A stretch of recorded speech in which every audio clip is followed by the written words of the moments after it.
মেয়েদের হলে ঢাকা বিশ্ববিদ্যালয়ের একজন ছেলে থাকতেছে। হ্যাঁ, মহিউদ্দিন রানীর চা আমরা তুলে নেব। আমরা প্রশাসন আছেন এবং পক্ষান্তরে ঢাকা বিশ্ববিদ্যালয় ছাড়াও বাংলাদেশের সর্বস্তরের জনগণের উদ্দেশ্যে কিছু কথা বলি।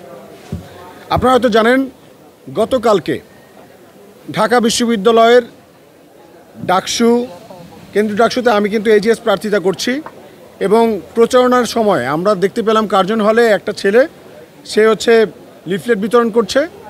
লিফলেট বিতরণ করার পর আমিও তাকে আমার লিফলেট দেওয়ার চেষ্টা করছি এবং কুশল বিনিময় করছি যে ভাই কেমন আছো, কী অবস্থা, কোন ডিপার্টমেন্ট। তো তারপর সে যখন থুতো মতো খেয়ে যায় তখন আমি জিজ্ঞেস করলাম তোমার হল কোনটা। সে হল বলতে পারে না। তখন বুঝলাম যে, জিজ্ঞেস করলাম ইনস্টিটিউট কোনটা, বলেছে ঢাকা কলেজ। আচ্ছা ঠিক আছে, তখন আমি কোনো রিয়্যাক্ট করি নাই, চলে আসছি এই পাশে। এসে এখানে কলা ভবনের সামনে একজন ব্যক্তি, সে হচ্ছে ওখানে লিফলেট বিতরণ করছে, তাকেও ঠিক একই রকমভাবে কুশল বিনিময় করতে গেলাম যে ভাই কেমন আছো, কী অবস্থা, ডিপার্টমেন্ট কোনটা, হল কোনটা।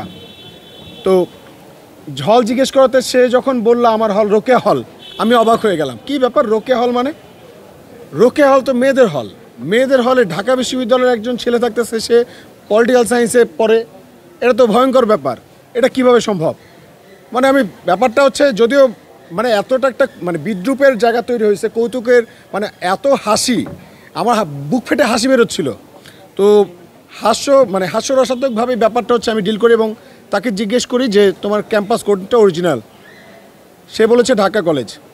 তো তাকে যে আমি জিজ্ঞেস করবো ঢাকা কলেজের কোন ডিপার্টমেন্ট, এটা বলার আগেই কিছু মানুষ ওখানে বলতেছে ভাই থাক ছেড়ে দেন। এবং আমাদের ক্যাম্পাসের এই ছাত্রদল অনেক ভাইরা তারা হচ্ছে ফোন কল করেছে, বলেছে যে যেন হচ্ছে ভাই ভিডিওটা পোস্ট যেন না করি, এবং তারা বলেছে যাতে কোনো ঝামেলা না হয়। তো এরকম কথা বলাতে আমার মনে হলো যেটা সত্য সেটা আসলে সবার জানা উচিত। কেননা ঢাকা বিশ্ববিদ্যালয়ের ডাকসু নির্বাচনে আচরণবিধির 4 নম্বরের গ পয়েন্টে লেখা আছে যে ঢাকা বিশ্ববিদ্যালয়ের ডাকসু নির্বাচনে কোনোভাবে বহিরাগতরা এসে, কোনো প্রার্থী ছাড়া এবং ঢাকা বিশ্ববিদ্যালয়ের শিক্ষার্থী ছাড়া কোনো বহিরাগত এসে প্রচারণা করতে পারবে না, প্রচারণা অংশগ্রহণ করতে পারবে না। সেখানে উনি লিফলেট, এত বড় লিফলেটের বান্ডেল নিয়ে ঘুরতেছে, লিফলেট দিচ্ছে। একজনই তো একটা কথা ছিল, কিন্তু একাধিক ব্যক্তি। তার উপরে ওনাকে মানে জিজ্ঞেস করা হইলে উনি বলতেছে যে ওনার হল রোকেয়া হল। তোকে ঠিক আছে, যেটা বুঝলাম তার পরিপ্রেক্ষিতে দেখলাম যে গতকালকে রাতেই ঢাকা কলেজের শিক্ষার্থীদের একটা ছোট্ট অংশ, কেননা ঢাকা কলেজের শিক্ষার্থীদের সাথে আমি কথা বলেছি, তো তারা বলেছে যে না আমরা সবাই ওখানে যাইনি।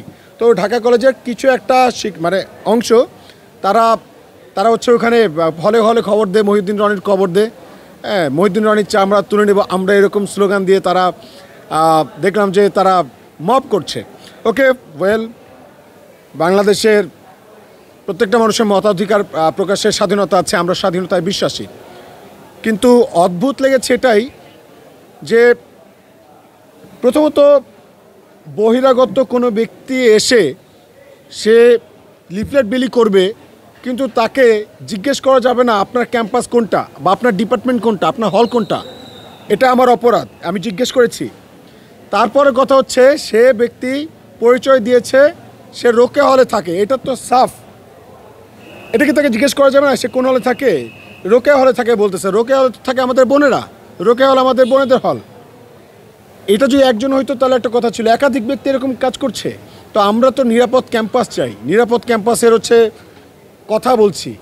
ইভেন অনেক নেতাকর্মীরা যারা হচ্ছে মানে বিভিন্ন দলের এজেন্ডা বাস্তবায়ন করার জন্য ডাকসু প্রার্থিতা করছে, তারাও তো বলছে যে নিরাপদ ক্যাম্পাস দেবে, নিরাপদ ক্যাম্পাস দেবে। নিরাপদ ক্যাম্পাস আসলে কীভাবে দেবে? বহিরাগত এনে তারপর ক্যাম্পাস দিবে? যে বহিরাগত বলছে যে আমি রোকেয়া হলে থাকি, যে বহিরাগত তার ক্যাম্পাসের বোনেদের মান সম্মান নষ্ট করছে, যে বহিরাগতরা যারা হচ্ছে, আপনি জানেন কি না জানি না, প্রত্যেকটা দিন এই ক্যাম্পাসেরই আমাদের বোনেরা প্রতিদিন কেউ না কেউ ইফটিজিংয়ের শিকার হচ্ছে।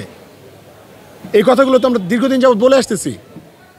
আপনি এখানে যান, উদ্বাস্তুর অভাব নাই এই ক্যাম্পাসে, ভ্রাম্যমান লোকের অভাব নাই, মাদক সেবীদের অভাব নাই। আমাদের সোফিয়া কামাল হল থেকে এই ক্যাম্পাস পর্যন্ত আসতে, ওই মৈত্রী হল থেকে এই ক্যাম্পাস পর্যন্ত আসতে আমাদের বোনেরা সবসময় আতঙ্কে থাকে, প্রত্যেকটা দিন আতঙ্ক নিয়ে আসে। এই কিনা কেউ ছুরি নিয়ে সামনে দাঁড়ায় বললো ছিনতাই করার জন্য, এই কিনা কেউ হচ্ছে ইফটিজিং করে বসলো। সো এই যে ঘটনাগুলো ঘটছে, এগুলো কি সেই আমাদের প্রার্থী ভাইরা দেখছে না, জানেন এই ঘটনাগুলো? তো আসলে আমি শুধুমাত্র হচ্ছে যে চোর চুরি করতে এসেছে তাকে ধরিয়ে দেওয়াটা কি আসলে অপরাধ হয়ে গেছে?